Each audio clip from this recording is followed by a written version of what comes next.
Good morning. Thank you as always for tuning into the talk. I'm Mike Albertson. I'm the Deputy Director here at the Center for Global Security Research at Lawrence Livermore National Lab. Today we're going to hear from Dr. Phillip Saunders, who's the Director of the Center for the Study of Chinese Military Affairs at the National Defense University's Institute for National Strategic Studies. His CGSR lecture this morning is titled Dynamics of U.S. China Military Competition, how intense and how interactive.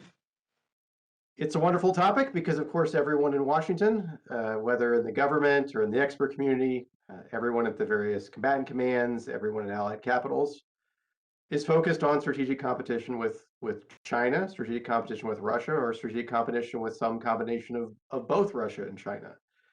And you've seen this focus and interest codified very recently in the just released administration high-level policy documents like the National Defense Strategy and the Nuclear Posture Review.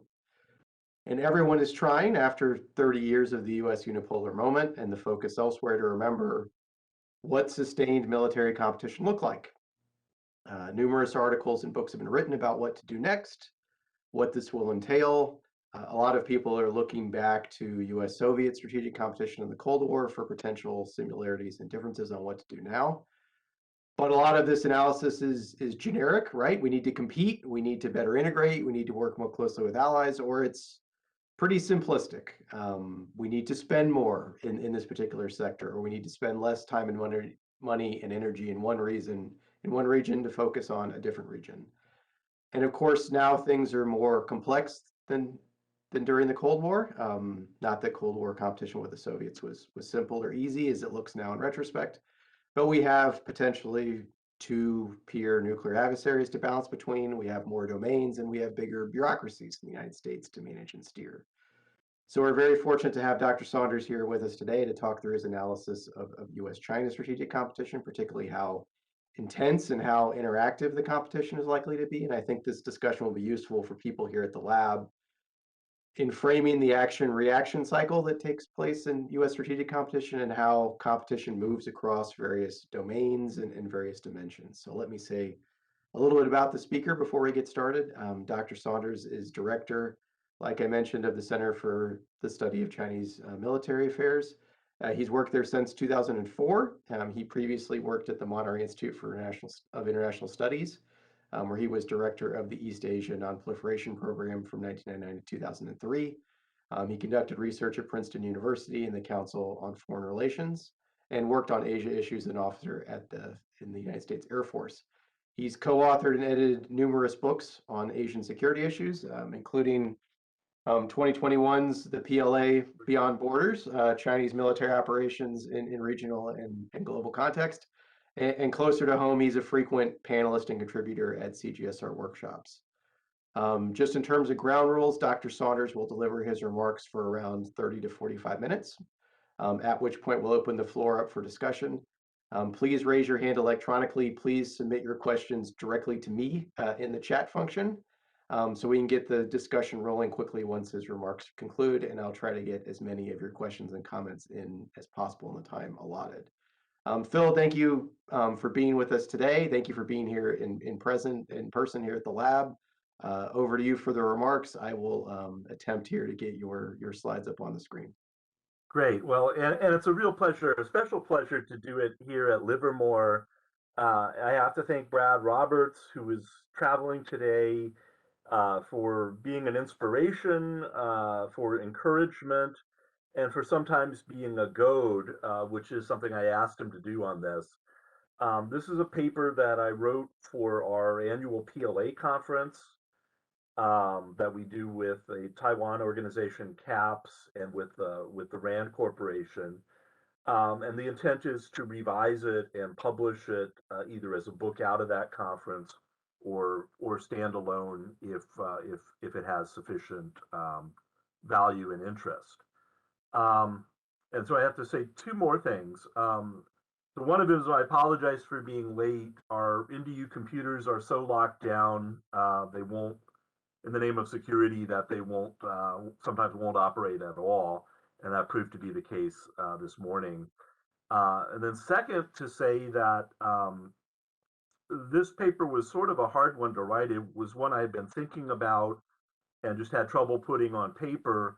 And then all of a sudden, I woke up one morning right as the deadline was nearing, and it all became clear. And so that's what you're going to see today. I had that same thing happen this morning at about 5 a.m. With a minor epiphany on another understudied topic, how competition might end. And so I think I'm going to try to present some of that at the end of the talk as well. Mike, how are we doing with slides? Are they visible? It'll just be a second, Phil. Okay, sure. So you're going to get some thoughts that made sense at 5 a.m. this morning. Whether they make sense at 10 a.m., I guess we will find out. And this builds on a variety of work that I've been doing on U.S. China military relations and military competition. Some of that other work has focused on Chinese military modernization, which was published in a Brookings book edited by Avery Goldstein and Jacques Delisle. And then there's another piece that focuses on the origins and some of the dynamics of the competition, which will be in an edited book by Evan Medeiros that'll come out from Georgetown later this year. But this particular presentation has a little bit of a different focus, as the topic sort of says, on the intensity and the interactive nature of U.S. China military competition. And I think we're still working on the slides. But I'll say one more thing before we get going. That I think about this as kind of at least two levels. So there's the broader U.S. China strategic competition, which is at the higher level. That encompasses the bilateral relationship, that encompasses competition that's diplomatic, political, military, economic, ideological. And so you have it at a higher level of competition, and then military competition nested below that as part of a means of the broader competition, but also something that can interact with that higher level. And so when I talk about dynamics of the competition, those are some of the things that I'm going to try to get into. Okay, and I think we're still working the slides here a little bit. Yeah, I think Phil, you're gonna have to talk off Okay. the slides until we can get them loaded up on the screen. Okay, then I will go ahead and get started in doing that. There we go. All right, so I'm going to drive. Okay. Oh, now it's jumping forward. Okay, well, I'll work it manually. Okay, so there's a robust industry. You see some of the fruits of that in the pictures on the side. How did we get to this point? There's a lot of analysis that's focusing on understanding great power interests, relative power trajectories, what's the nature of strategic competition in particular functional areas, geographic regions, and military domains. So that's sort of filling out the details.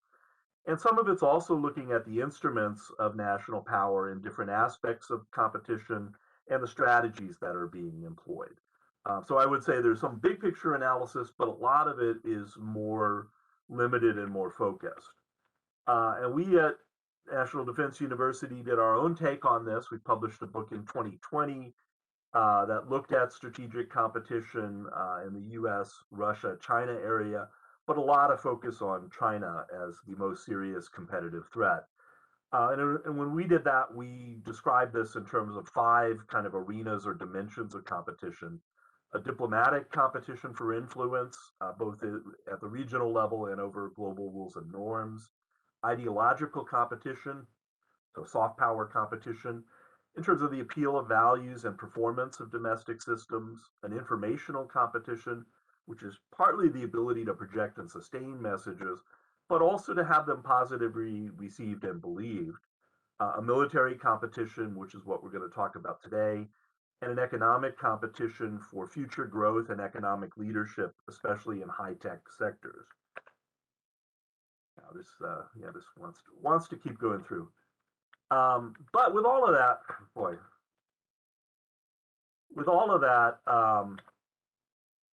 there's a relative neglect, I would argue, of the intensity and interactivity. And you see that sometimes in discussion of whether this is the normal stuff of international relations, great powers compete, what's new and different. Or is this something different? Is it zero sum and existential in nature? Is it a struggle for survival of the United States as a democracy, for U.S. international leadership, for the American way of life? And you'll hear that language too. But there's not really a way to adjudicate that. I think there are theoretical questions about the extent to which the dynamics of competition are consciously shaped by the policy choices of competitors. In other words, do we pick how intensely we're going to compete? Or are they strongly influenced by systemic considerations and incentives that are out of the control of competitors? Um, and I think in terms of intensity, most analysis, especially US analysis, is really focused on normative prescriptions that we're in a competition, we need to work harder, we need more resources, we need more attention, we need to up our game in terms of this competition. So that normative focus kind of overrides these more basic theoretical questions. And there's also not much focus on interactivity. How much interaction, how does it work, and how will it shape dynamics and outcome? So what this paper strives to be is a very rough first cut at exploring some of these questions. I cover a lot of ground in broad strokes, some connections, and at least in the paper form, most of the references are either sketched out or remain to be fleshed out later. So that's one of the caveats. Um, so in terms of the outline, I'm going to try to begin by identifying macro level factors that make strategic competition, that top level competition, more or less intense and more or less interactive. And how I will do that is I will give a kind of brief description of a theoretical explanation, followed by a very concise examination of how it applies in the U.S. China case. Because this is focused on military competition, I will then explore that in four areas that you see on the slide, and I will be fairly concise in that for reasons of time, but we can go kind of as deep as you want. Then I will look at some mechanisms that may make military competition more or less interactive. So thinking about how military competition works a little bit differently. And then finally conclude by thinking about that impact of the military competition on the higher level, on overall relations and the intensity and interactivity of U.S. China strategic competition. So that's what we're trying to do. My slides keep wanting to jump forward. So what increases intensity of competition? Obviously, one thing is stakes. Um, is this normal stuff or is it existential stakes? And if you're talking about it in existential terms, the stakes don't get a lot higher than that. And it can be stakes both in terms of what you hope to gain in the competition or what you have to lose in the competition. And then we can potentially invoke things like prospect theory about whether you value gains or losses more highly. But that seems to be a factor, and this seems to be a case in the US China case where both sides seem to agree that it's a pretty high stakes competition. A second factor is the security dilemma, which is an earlier means of talking about the interactive nature of competition. And I think there's a couple questions there. One is, how do you measure the intensity of security dilemma dynamics? I cite a book chapter by Ian Johnston from Harvard, which does some interesting work in trying to analyze this in US China competition. And in particular, he points out that if you reach a point where the other side's bad intentions are sort of assumed, and he uses textual analysis to try to examine that, you get a more intense security dilemma dynamic. So I think that's a question. Are we in a security dilemma? How does that dynamic work? But it's also a question that I ask whether this is the right concept, because a security dilemma basically implies both sides are defensive and this is an unwanted dynamic. But I'm not sure that's necessarily the case because China is a rising power. It has unsatisfied goals, so it's at least partly revisionist. And in that sense, it's not a purely status quo power. The US claims to be a status quo power, but in fact, the status quo we want is one where the US is on top and dominates Indo-Pacific security. So for China, that's a strange definition of a defensive status quo power, which is one that has the advantage over them and makes them vulnerable. So does the security dilemma really apply there? A lot of realist analysis on rapid changes and trends in relative power. One of the nubs of that is that the period when the rising power is approaching parity with a hegemon, with the dominant power, is especially dangerous. It raises the risk of preemptive war on the part of the dominant power. So that's something that comes out of the literature, and a lot of people think that's a way of analyzing U.S. China relations, is in that what I call hierarchical realism, where there's power on top and a rising power. I do note in the paper that that's an analytic framework that has conflict built into it. That's a basic assumption. If you're using that framework, you're going to look for and find conflict. Uh, and then alignment of smaller powers. And there's a overarching question there. How much do they matter? How much do third countries matter in this overall bilateral strategic competition? And then how strong are pressures to align? What's the basis of alignment? Is it security? Is it ideology? Is it geography? Is it profit? And how much does that matter if countries shift sides? So I think with that, there's also a question of whether it's possible to be neutral or to stay out or opt out of the broader strategic competition. But the more, I think the hypothesis is the more smaller powers matter, uh, the more alignment of those powers matter, the more intense competition will be over loyalty of third countries. Okay, a couple factors that might decrease intensity. Nuclear weapons, obviously, escalation risks can impose a degree of restraint on direct conflict. That's a lesson from the Cold War. But you can ask other questions about that. Does that just rechannel competition away from direct military competition with high escalations risks to other areas that don't have military conflict or have less escalation risks? And one of the theoretical constructs here is the stability instability paradox. Does stability at the nuclear level encourage conventional conflict? So that's something that, at least in principle, could decrease intensity or at least affect how competition plays out. Are there important areas of cooperation? Uh, how much do those matter to both of the competitors? Is it sufficient value to restrain the intensity of competition? Or is this one of those cases where the competitive dynamics overwhelm incentives to cooperate?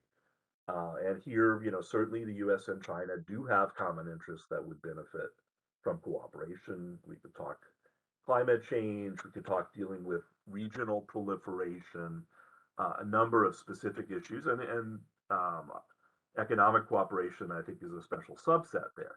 So the more areas of cooperation, the more important they are, the more potential restraint.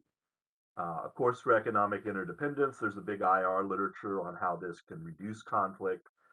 Does it also reduce intensity of competition? And while we think about interdependence, it's also true we can use the approach focused on relative dependence or asymmetric interdependence, and that becomes a tool within a competition. So it becomes a source of leverage rather than a restraining factor. And it is also a question kind of going forward, will broader competitive pressures to reduce one's economic vulnerability start to unwind economic interdependence? And we certainly see a lot of noises in that direction on the US side. We see it on the Chinese side in efforts to attain more technology interdependence, the dual circulation model to reduce dependence on developed country markets. So we have factors that increase, factors that decrease. These systems level factors probably do affect the intensity of cooperation somewhat independently of leadership and policy choices. But I would argue that leadership and policy choices still have an important effect. So both of those things matter, even if some of the factors I've just talked about can have an independent effect.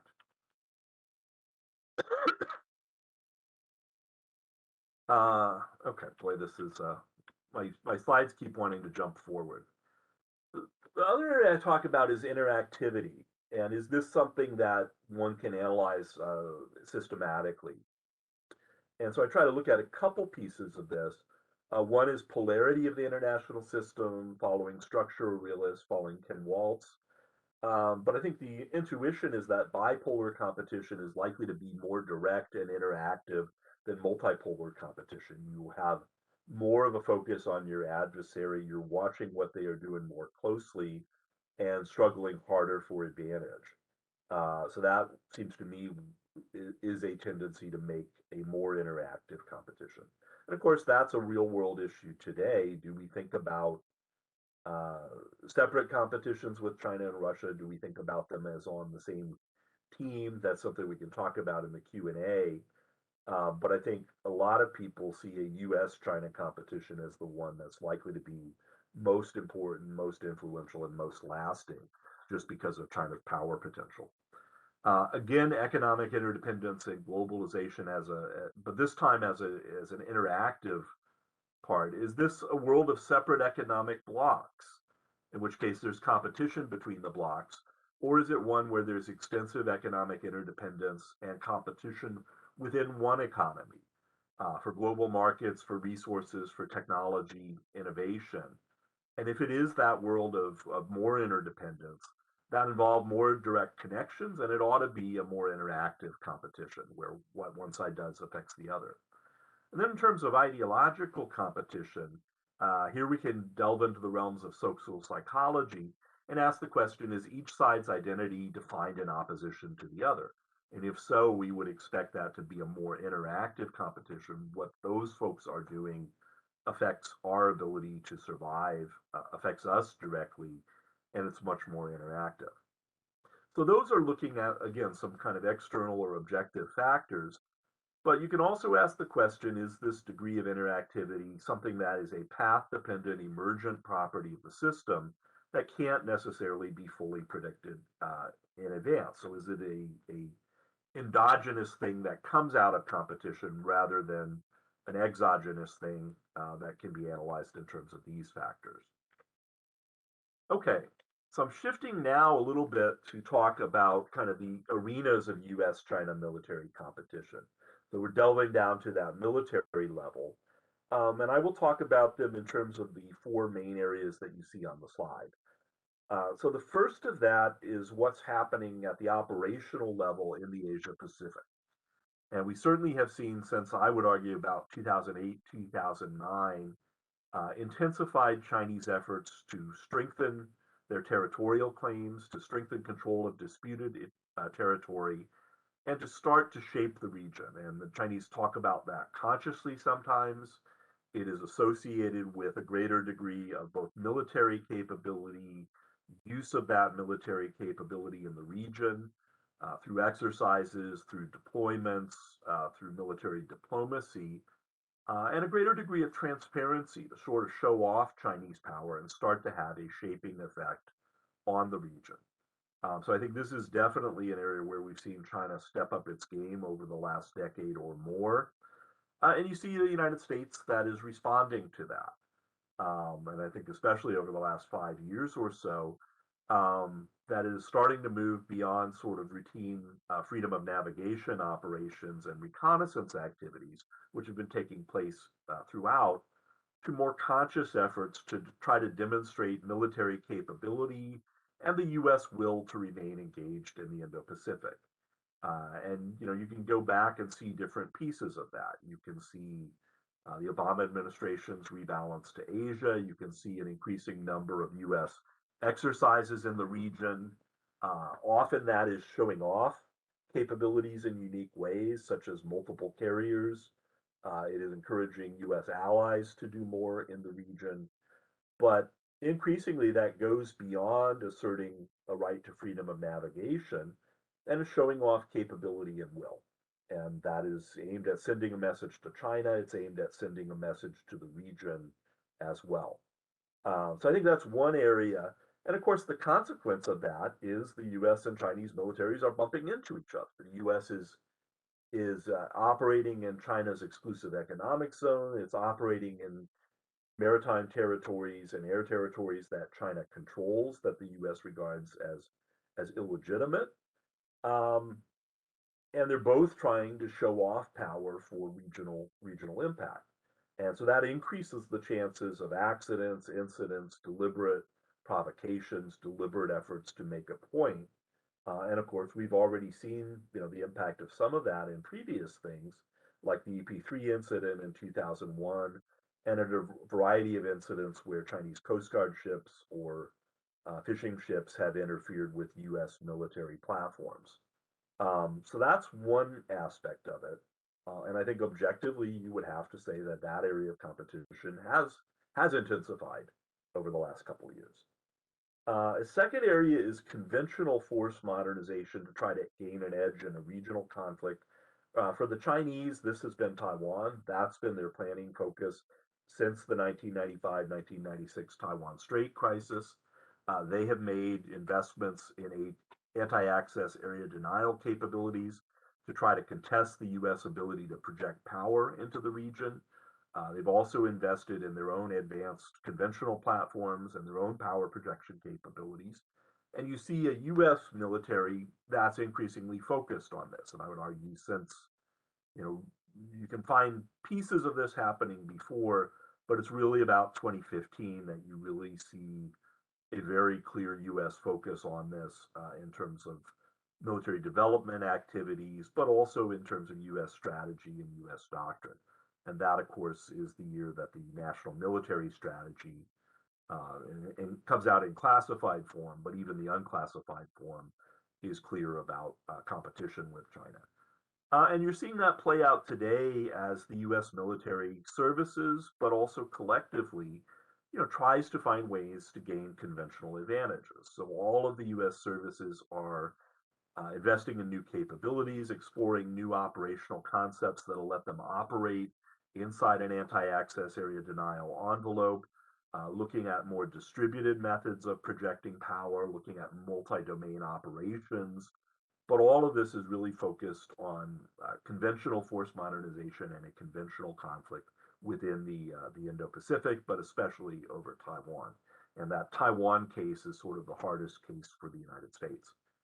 A third area of military competition, which I've written about in a book on China's strategic arsenal with David Logan, is development of nuclear and non-nuclear strategic capabilities. And so part of that is a pretty straightforward competition in terms of conventional and nuclear armed missiles and missile defenses that are capable of intercepting them. And, I could do a little bit in the paper, sort of sketch that competition. The U.S. as an INF constrained country, China as not constrained, a big investment in conventional missiles that eventually turn into precision strike weapons, both cruise missiles and ballistic missiles, and also big changes in the Chinese nuclear arsenal, which I'll talk about later today. But I think the point here and the focus on interactivity is there has started to be a greater interaction. It used to be the case that there was a conventional military competition, there was a nuclear competition. These things were fairly separate. The Chinese thought the purpose of nuclear weapons is to deter nuclear attack or nuclear intimidation. And once you've got that, they're not very useful for a conventional warfight. But in a sense, missile defenses connect these arsenals. And so the U.S. thinking about missile defenses to deal with rogue states, thinking about them to deal with conventional missile threats, but the deployment of those systems also has a potential impact on strategic deterrence, on the nuclear domain.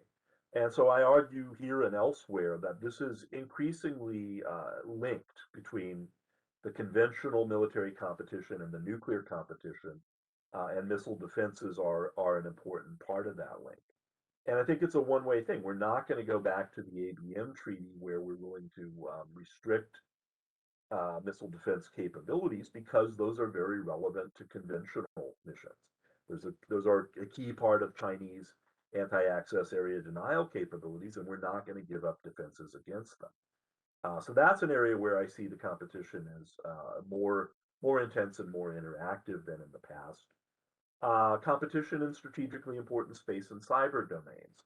And you can look at strategic documents of each side since about 2015, and you really could swap out each side's points for the other, talking about these as the high ground of strategic competition, talking about them as critically important enablers for conventional warfighting, talking about the important role of information, of dominance in space, of dominance in cyber. So these are seen as really, really important for conventional military operations, and then also for competition within those domains.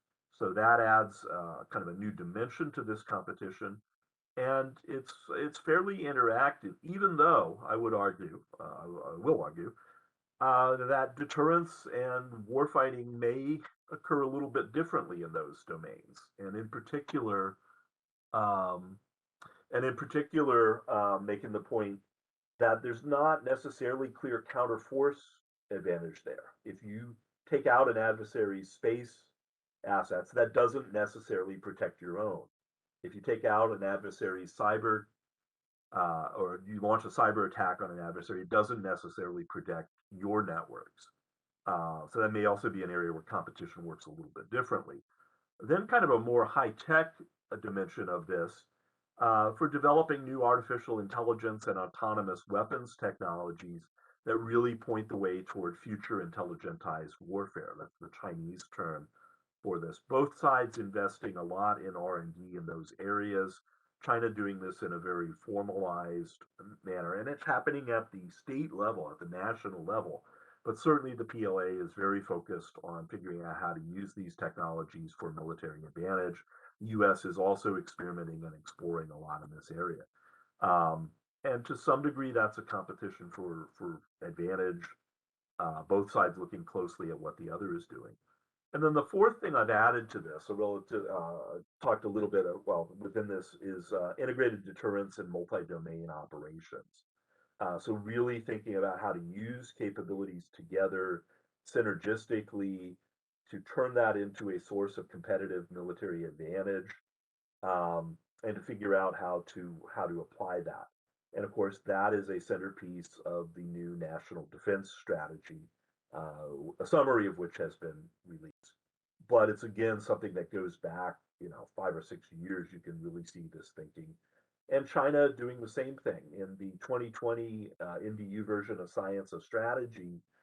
Is not yet kind of a formal TFA, formal formulation, but they talk about integrated multi-domain joint operations.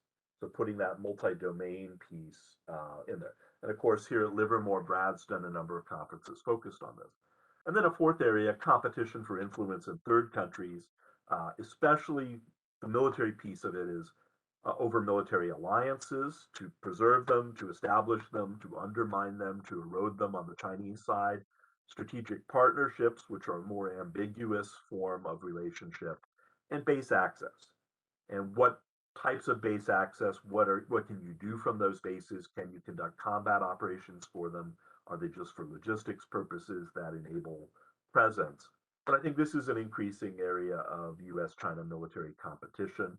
And I would argue that U.S. allies in Asia are both a key enabler for the United States, but also a key strategic vulnerability if China can undermine those alliances. So those are some of the arenas and a little bit of what I see happening in those areas.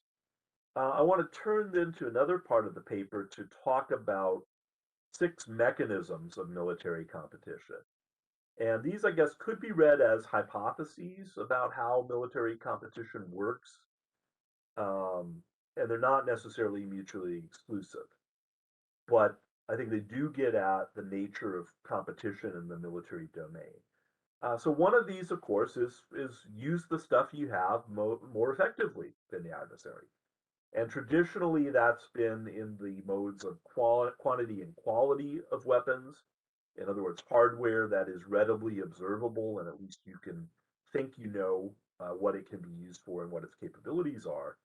But I think increasingly this also means to seek advantages in military organization, in operational concepts and doctrine, and the quality of personnel and training. So, in other words, hardware is not enough to win a competition or a conflict for you. These other aspects of military power also matter. And this is interactive both in terms of the quest for advantage in particular areas. So competition spurs you to innovate, spurs you to try to do better. but also watching what the adversary is doing. And if they are doing things that seem pretty successful, emulating that, trying to get some of those capabilities within your own force. And I've argued in other work that that's a significant part of what China has done. They've watched very carefully the US and Russian militaries, and they've tried to emulate things that they see as working well by those countries. Uh, Part of that also gets to developing future capabilities. So this is a competition for innovation. And of course, as you get closer to that technology frontier, it gets harder and harder to innovate. So you have to have the indigenous capability to develop new technologies, new operational concepts that you think can produce sustained operational advantages. So you can think about this as the US third offset strategy. We're going to compete in innovation with China, uh, and with the qualifier that we want to innovate in ways that are hard for China to replicate or emulate. So it's not just technology, it's things that leverages advantage in US military organization and capabilities. So that's an innovation competition. And again, when you're out at the technology frontier, it's harder to emulate. It's harder to decide what are the technologies that are going to have payoffs. I think China is well known for exploring a lot of different areas of technology.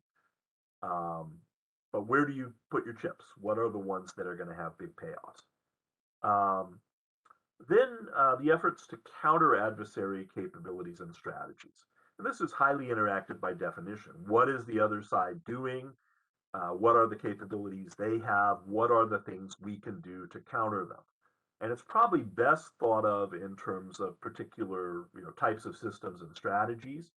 So, the US had power projection advantages. China develops anti-access area denial systems that make it harder for the US to use those systems and project power. The US is now looking, how can we have different capabilities and concepts that let us operate in that kind of an A2AD environment, whether that's dispersing capabilities, whether that's using multi-domain operations. You can think about carriers and anti-ship ballistic missiles. It's a very similar story with the U.S. now thinking, well, how do we break the anti-ship ballistic missile kill chain? How do we operate in that setting? Um, I think you can also think about this in terms of prestige via advanced or unique military capabilities. And here it's worth noting that prestige and status is a relational good. If I'm on top of the heap, you can't be on top of the heap too. But that is a dynamic that can potentially lead to decisions about military capabilities. So you saw that in the Cold War space race. Arguably, that's part of the rationale for China's manned space program. You perhaps see it in Chinese efforts to develop aircraft carriers, which are still a status symbol for major powers. Hypersonic weapons and maybe directed energy weapons are areas where being first in this, being at the technology frontier, is potentially a source of status or prestige. Uh, Now, that might not necessarily translate directly into military utility for this. So I'm just going to lay down a marker on that point here. The role of internal factors, nationalism, domestic politics, service, rivalry, and military decisions. This can increase the intensity and interactivity of competition in ways that are not necessarily fully under leadership control because you see domestic lobbies, you see services arguing for particular capabilities and arguing these are necessary to compete effectively in the military domain and putting pressure on civilian leadership or national leadership to purchase these things. And then finally, you can think about exploiting this interactive nature through competitive strategies where you try to pick the arena of military competition where you have advantages. You try to drive your adversary into a costly effort to compete on unfavorable ground. And some of that is explicit. Tom Mencken wrote a very interesting book on this. I wonder sometimes, though, that we don't turn that around and ask ourselves, are our adversaries doing this? And I think hypersonic weapons maybe are a particularly interesting answer for this. They greatly complicate the effort to build missile defenses to defend against hypersonic weapons. And if that's the nature of the competition, have we let our adversary drive us into one that's on pretty unfavorable ground for the defense?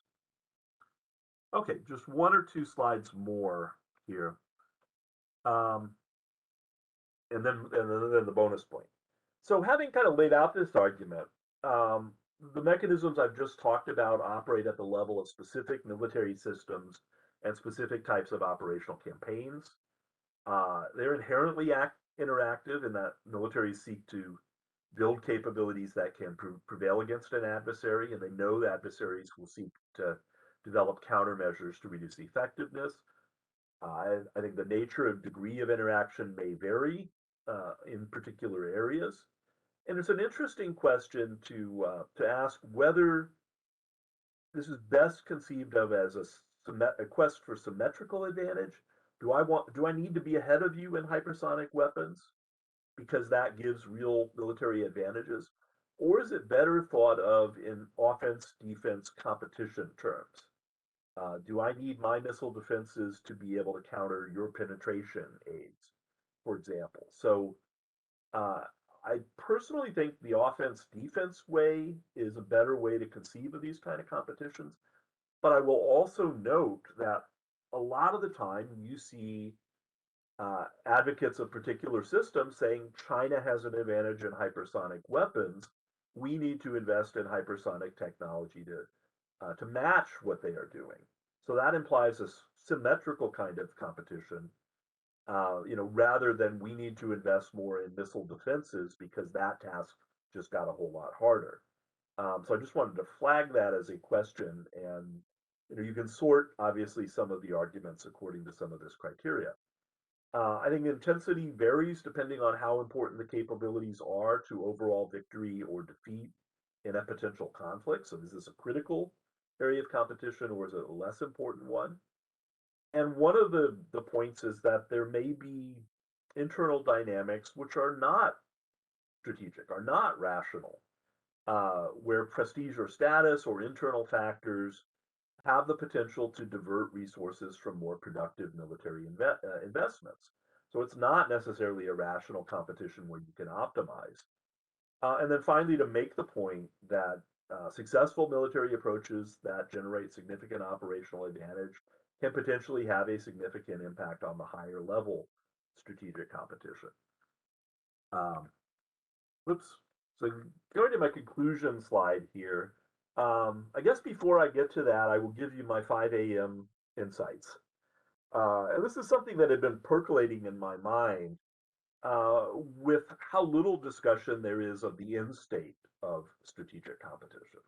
Where does this all go? Where does it all end? Is this a new normal where we're going to be competing forever? Does it end in regime change? And it's noticeable, and that's a critique of a lot of the writings, that there's not a lot of clarity on this. So my epiphany this morning at 5 a.m. Was to think a little bit about end states. And I don't have a slide for this, but I will give you some of these thoughts. So one of them is escalation to nuclear war that destroys both sides. That's certainly an ending, but it's not one to be desired. A second category would be decisive military victory or defeat in a direct conflict with the other side, where the other side just loses and surrenders. How likely is that given the potential ability to escalate? Or in a proxy conflict with a third power? And again, how likely is that to produce a decisive military outcome? And if you want to talk about, the Iraq War in 2003, as it's not exactly a proxy conflict, but maybe it could be analyzed that way. A third approach seems to me to be exhaustion, either as a general case at the strategic competition or as the result of a series of lower level or proxy military conflicts or campaigns. So, not a decisive battle, but a bunch of smaller battles where one side just concludes they lack the military or economic means to continue the competition, or the other side loses the political will to continue and withdraws from key areas. Another potential ending would be political change in regime or system, where you get a new government that comes to power that seeks to settle the competition or exit from it, or a new regime or system that is less antagonistic, that winds down the competition or allows the other side to claim victory in it. So political change. Then perhaps a third party or external factor that comes to overshadow this central competition and causes one or both of the competitors to refocus on greater threats. And it's an interesting question whether third countries might play that role as that external factor.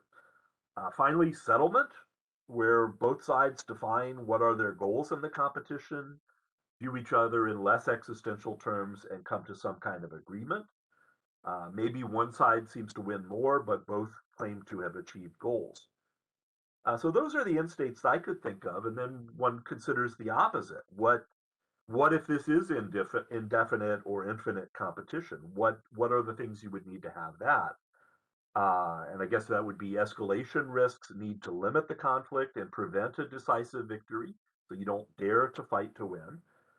Governments maintain tight discipline and focus to avoid escalation or exhaustion, so you keep your eye on the strategic prize and manage strategically. Third parties stay non-aligned, or allies impose prudential restraints on competition. So the U.S. might want to go harder, but allies hold it back. The stakes are too high to withdraw. Both societies and political systems are stable enough to keep competing. And finally, perhaps the political or strategic dynamics of competition prevent a rational settlement. So, there might be a rationalist argument for bringing the competition to a close, but you can't get there due to internal political factors. So that's the thoughts from 5 a.m. Let me hit the final conclusions from this. Where I see it today is a U.S. China strategic competition likely to persist and potentially intensify. This is already reinforcing the intensifying bilateral military competition across the board, and that may in turn impact the broader strategic competition. Systemic factors that produce more intense and more interactive strategic competition appear to outweigh the restraining factors. The extent to which this can be managed or balanced by cooperation is unclear, but it seems to me it is declining. That's partly a U.S. choice that we don't want to give China the leverage of focusing on cooperation. This competition is inherently interactive and most intense in the areas that are critical, that produce decisive advantages. It seems to me at least a hypothesis or a source of concern that some of these systemic factors and domestic politics may constrain the ability of leaders on both sides to control the intensity of this higher level strategic competition and U.S. China military competition. Domestic factors may produce decisions and force investments without a strong strategic rationale. So don't expect everything to be rational. And last point on the slide, potential for increasingly expensive conventional and nuclear arms races that don't necessarily produce sustained advantages for either side or lead to a clear victory in the broader strategic competition. So that's a pretty pessimistic conclusion. It may get worse, it may get more dangerous, it may get more expensive, and at the end of the day, that doesn't necessarily translate into victory or the things that you want to achieve. And then two final points from this morning's thinking. I think evident throughout this talk is at least my concern about whether the political dimensions of competition, and especially the need to mobilize domestic populations, allies, partners, and third countries, might affect the dynamics of competition and the chances of winding up on one of these bad pathways or pathways to a bad end. So the need to mobilize your public reinforces competition and perhaps reinforces the chance of making bad decisions. And then a final question for the audience: what are the implications for getting a tight focus on the main competition, which would be a very disciplined approach, versus an interest in indirect approaches that promise advantage, but also risk diverting attention or getting bogged down in less important areas? And at least this morning, the example that came to mind maybe was Gallipoli, that an invasion in World War I intended to change a stalemate in the competition, an indirect approach, which almost succeeded, but at the end of the day failed and came to be seen as a wasted effort, almost ended Churchill's career prematurely. So with that in mind, let me come to an end, invite thoughts and comments on this. I am going to make revisions, so I'm very interested in feedback on it. Thanks very much.